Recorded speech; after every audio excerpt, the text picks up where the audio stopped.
Hi, Beth. Nice to meet you. I'm so glad to meet you, like in person, Thank you. outside of the group. Yes, outside Right. of the group. But Yes. hear the squeaky, rough voice still. Yes, because you were counseling people at your church, was it? Yeah, we had a food bank, and I'm known now in this town as the keto chick. Yes. I've dropped a lot Okay, of right weight. there. That's your name right there, Keto Chick. Whatever you do, call yourself Keto Chick. The keto chick, yeah. And so everyone noticed that I'm still dropping weight despite everything that's going on in my life, how busy Right. I am. So there are a lot of people, how are you doing this? Yes, And and you're a perfect example. And that is why I wanted to have you on here, because you are such a great example in our keto group, Intentionally Bare Keto support group. And you are such a great example to everybody in the group. So I want to let people know a little bit about you before we start getting started. So you have 10 children. yes, 10 children, yes, which is like mind boggling. And if that was not enough, you homeschool the kids. yes, And is yes. that all of them, like for all the ages, or just the Uh, younger ones? the two oldest have graduated. I have 8 Okay. still at Right. home. Oh my gosh. Which is like, that is crazy. I mean, like you are a dynamo. And on top of that, you've been doing keto for, I think you said almost a year, like 11 Almost, yeah. months. Yeah, kind of thing. And do you mind sharing how much you've lost so far? Let's see. I started at 167 and I'm now down to 126. Okay. So that's like, oh, I'm bad at math, 40 ish. Wow. Just a little That over. that is fantastic. And even more so than that, and we've talked about this many times, I mean, we like to say the weight because that's what people go by, but Hmm. it's the fat loss, because I know that you go to your gym and you get the fat percentage 3D body scanner, so you know how much that you have lost. In fact, in this last round, and you're heading towards the end here, this last round you still lost 4% body fat. Yes. That's so incredible. Like that is so, like, where do you see yourself as being sort of at your goal size approximately? I'm really happy where I am right now.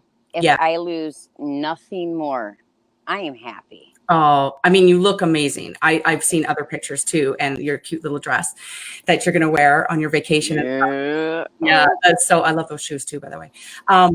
Yeah, so that's super exciting. And it really is the fat loss that is the most important. And you've done so great. Maybe you could share a little bit about kind of your general, the way that you've done keto. I know you mix it up and everything, but generally speaking, how you would do your keto day. I always start out fatty coffee. Have to have it. Life doesn't start without it.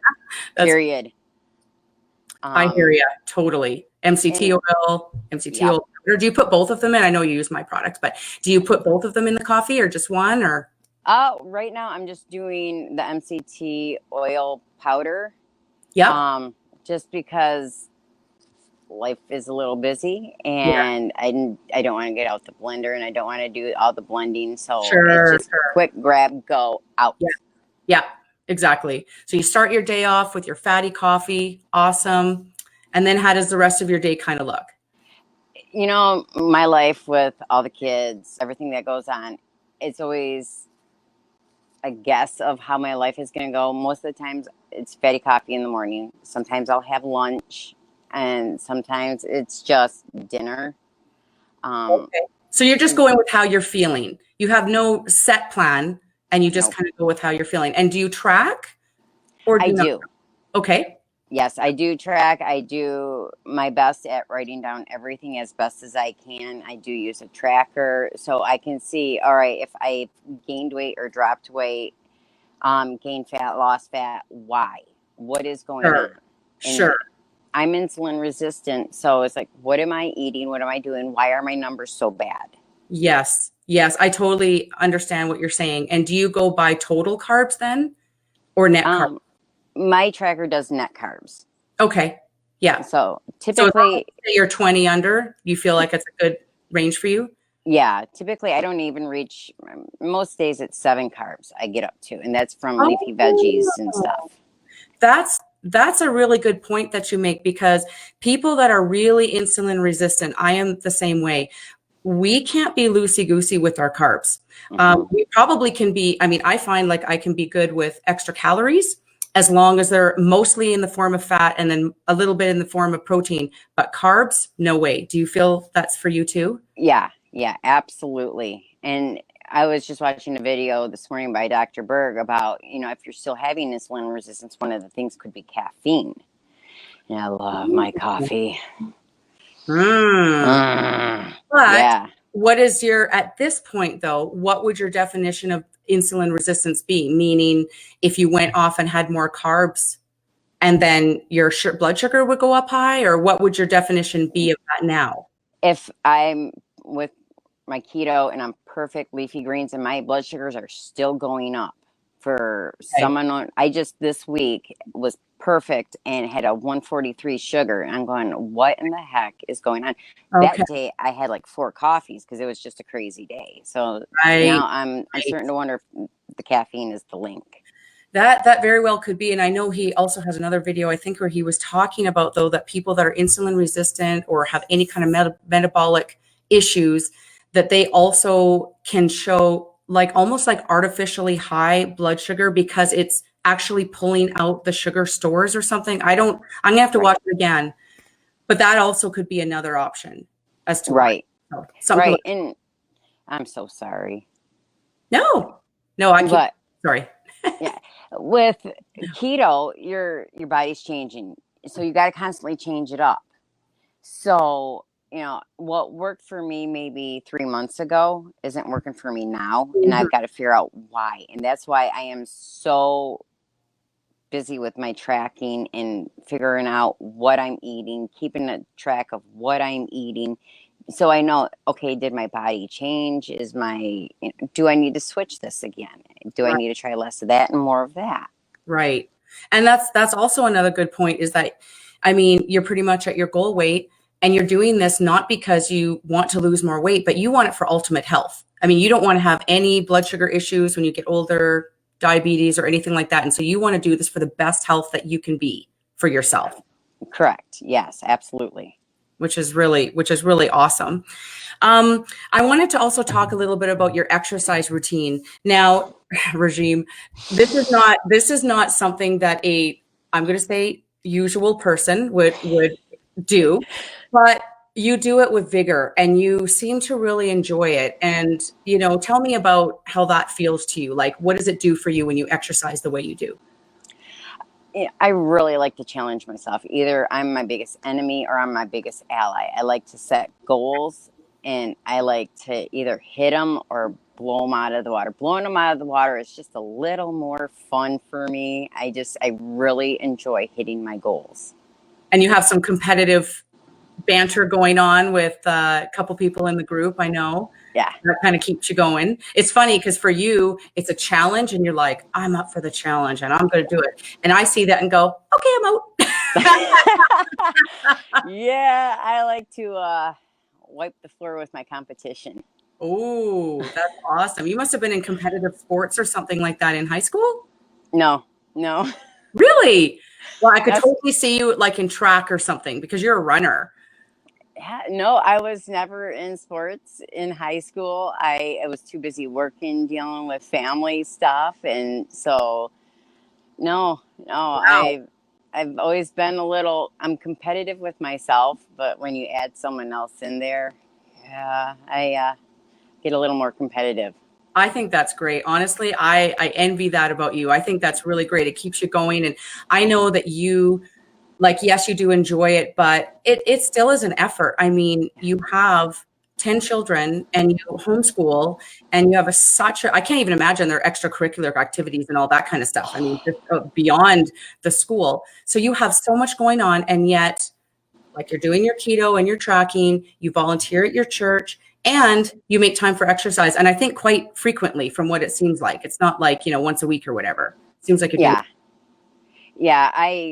My goal is 5 times a week to get to if I can't get to the gym, I do it at home. And at home, it's a little harder because, if mom's getting on the floor doing some yoga, the kids are jumping in, the dogs will jump in on it. Or if I want to go outside and go for a quick run, then the kids want to join with. And it's like, you guys, I'm sorry, you cannot come running with me because you can't keep up to me. And I don't want to have to fall back for you. It's not very often that a mom can say that the kids can't keep up. Most of us, it's the opposite. We cannot keep up with their kids, and your kids can't keep up with you. I think that, right. Oh my gosh. But I get it. I mean, it's like, I'm sure you do lots of exercise with your kids. You're such a great role model, but there are times where you just want to push it and you just want to kind of go and maybe have that little mental break for a little bit too, right? Yeah. It's where I center myself because I've got a lot going on in my life. I have kids with special needs, and sometimes life gets just crazy, and I need a little bit to center me and just refocus. Yes. Yes, that is totally understandable. You were telling me too that before you were doing keto, that you did suffer a little bit from some anxiety issues. How did that feel before to you, and what was happening with that? And then what is the difference now that you've been keto for almost a year? It was paralyzing fear. Literally, I would avoid situations that would cause anxiety. And now the situations that typically cause my panic attacks, my anxiety, just debilitating, stop my life, panic attacks. And now I can go tackle it. I can go into situations before that would paralyze me, and I'm doing okay, doing much better. You can actually think it through instead of it just stopping you immediately so that you can't even think of what you could possibly do. Now you can actually think it through without having that, like you said, paralyzing feeling. Yes. That's amazing. And so the high fat, that's probably really helping. That has been shown, it really helps with the brain and probably the lack of grains too. Yes. The combination. I don't know if you've read Dr. David Perlmutter's book, Grain Brain. No, I have not read it. I've got many books on my to-read list. Yes.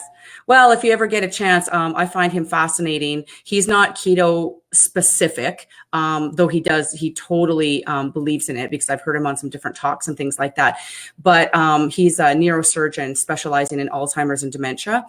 And he talks in the book a lot about that, but also about anxiety and just all the different things that grains do. And I think that's the extra benefit of keto is that there are certain things we're not eating and there's certain things that we're giving ourselves. And the combination of the two are just so powerful. And anxiety is a perfect example of how powerful it is. Right. Yeah. I years ago, I went to the doctor, not years and years, but let's see, 3 years ago, I went to the doctor and why am I not losing weight? I'm highly active. In doctor's terms, I eat well. Right. And I'm still packing on weight.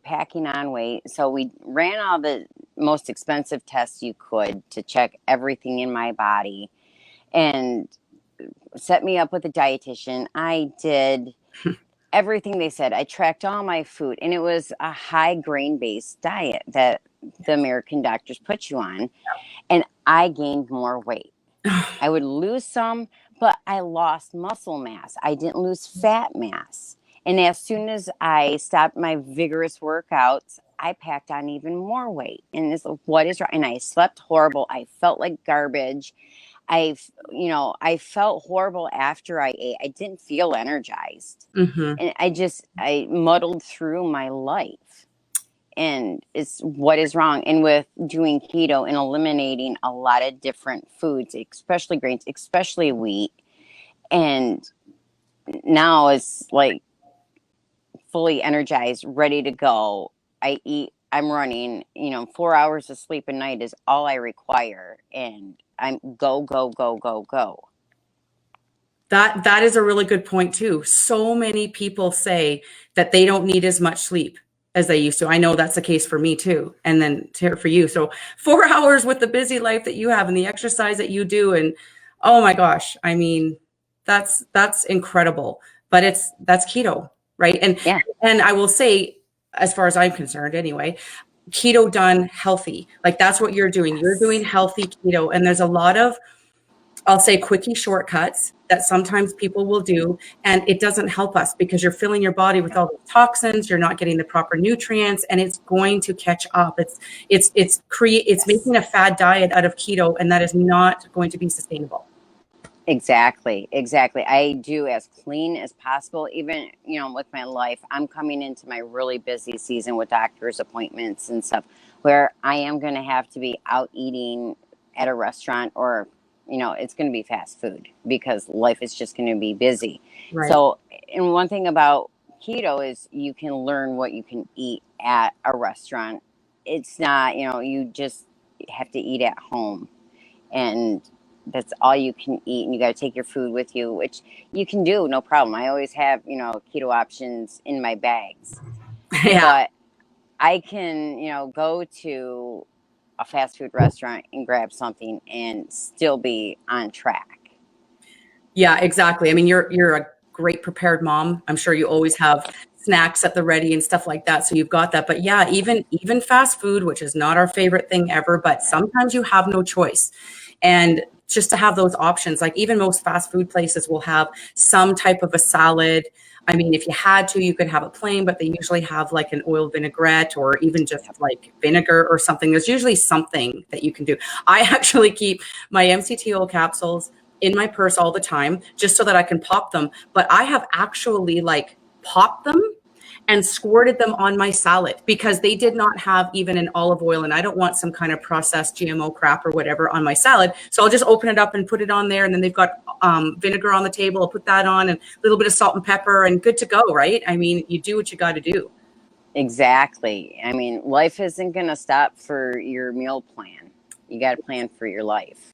You know what? That's so true. I hear, a lot of people too, they'll say, well, I can't do it because of this, or I can't do it because of that.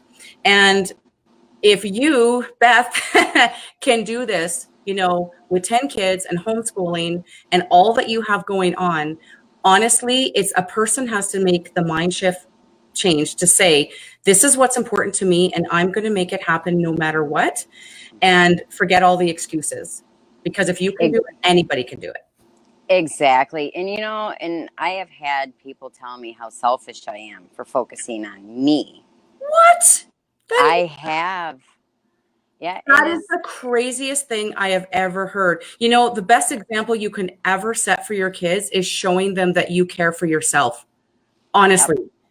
Well, I don't know who said it, and I'm very sorry that they did, because I don't agree with that whatsoever. Complete opposite. And I'm glad you didn't believe it either. No. If mom falls apart, the house falls apart. Easy. I've got to focus on me, focus on my health to keep everything going. And it's okay for you to focus on you. Make sure you're healthy.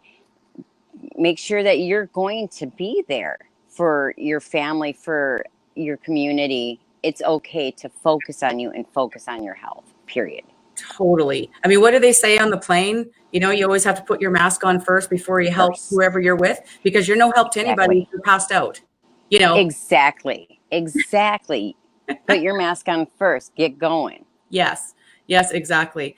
Oh, Beth, I just think you're just such a wonderful member of our group. I mean that sincerely. I truly do. You give so much great support to everybody, and you really show people that it can be done. And it's really not that hard. It's just planning, like you said, kind of planning it out and making yourself a priority. And I just really appreciate you so much. Thank you. And I really want to encourage everybody else to keep going, because, you can do this. Just you get one foot in front of the other and keep going. Yes, exactly. And that's what I was going to end with here, was ask you, what advice would you have, say, for somebody who is just starting? They're brand new, they're kind of overwhelmed because there's a lot of information out there. what would you say to them? Take pictures, research. I didn't take pictures because I felt just like everything else, everything I tried, this is going to fail. And I don't want a visual picture trail of me failing. So I didn't take pictures. So trying to find pictures of me, which my husband had. And so take pictures, take measurements, research, look, Pinterest is my cookbook. Go on there, look on there for recipes, pick out a week of recipes that you want to try, and just start dabbling, and then jump on in.